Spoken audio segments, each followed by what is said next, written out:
मेरे प्रिय विद्यार्थियों, उम्मीद है आप सब लोग स्वस्थ होंगे, खुश होंगे। तो चलिए शुरू करते हैं अपने हिंदी के प्रश्न जो आपके विभिन्न प्रतियोगी परीक्षाओं यूपी SSSC पेट, लेखपाल police, UP police SI, SSC GD, UP TET, super TET, CTET आदि अन्य प्रतियोगी परीक्षाओं में ये प्रश्न देखने को मिलेंगे।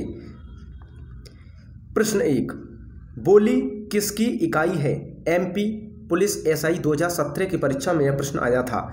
भाषा की छोटी इकाई है, अंचल की छोटी इकाई है, राज्य की छोटी इकाई है या देश की छोटी इकाई है? तो इसका राइट आंसर है भाषा की छोटी इकाई।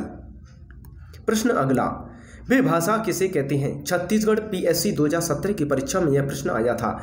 खड़ी बोली हिंदी को, हिंदी क्षेत्र की प्रमुख बोलियों को, एक छोटे से क्षेत्र में बोले जाने वाली भाषा को, उपरोक्त में से कोई नहीं। तो इसका राइट आंसर है विभाषा हिंदी क्षेत्र की प्रमुख बोलियों को कहा जाता है।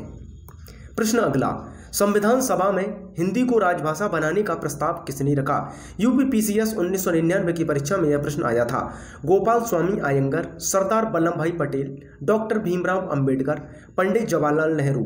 तो इसका राइट आंसर है गोपाल स्वामी अयंगर। प्रश्न अगला, भारतीय संविधान में हिंदी को मान्यता कब मिली? यूपी पुलिस 2018 की परीक्षा में यह प्रश्न आया था। 26 जनवरी 1950, 14 सितंबर 1949, 15 अगस्त 1947, 14 सितंबर 1955? तो इसका राइट आंसर है 14 सितंबर 1949। प्रश्न अगला, भारतवर्ष के लिए हिंदी भाषा का नाम सबसे पहले किसने सुझाया? यूपी SSSC कनिष्ठ सहायक परीक्षा 2015 में यह प्रश्न आया था। राजा राममोहन राय, महात्मा गांधी, रविंद्रनाथ ठाकुर, मदन मोहन मालवीय? तो इसका राइट आंसर है मदन मोहन मालवीय। प्रश्न अगला, राजभाषा उस भाषा को कहते हैं जिस भाषा के द्वारा MP पुलिस SI 2017 की परीक्षा में यह प्रश्न आया था।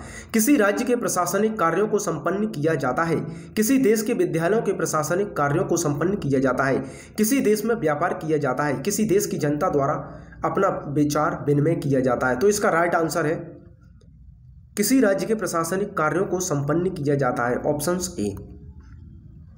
संविधान के किस अनुच्छेद में कहा गया है कि संघ की राजभाषा हिंदी और लिपि देवनागरी होगी? DSSB असिस्टेंट टीचर 2015 की परीक्षा में यह आया है।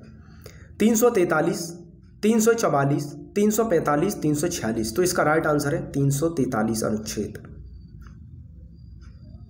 प्रश्न अगला, वैज्ञानिक तथा तकनीकी शब्दावली आयोग की स्थापना किस वर्ष हुई? वर्ष 1961, वर्ष 1960, वर्ष 1965, वर्ष 1963? तो इसका राइट आंसर है वर्ष 1961 में। प्रश्न अगला, राष्ट्रभाषा किसका प्रतिनिधित्व करती है? MP पुलिस SI 2017 की परीक्षा में यह प्रश्न आया था। राष्ट्रभाषा केवल राज्य का प्रतिनिधित्व करती है, राष्ट्रभाषा संपूर्ण मानव का प्रतिनिधित्व नहीं करती है।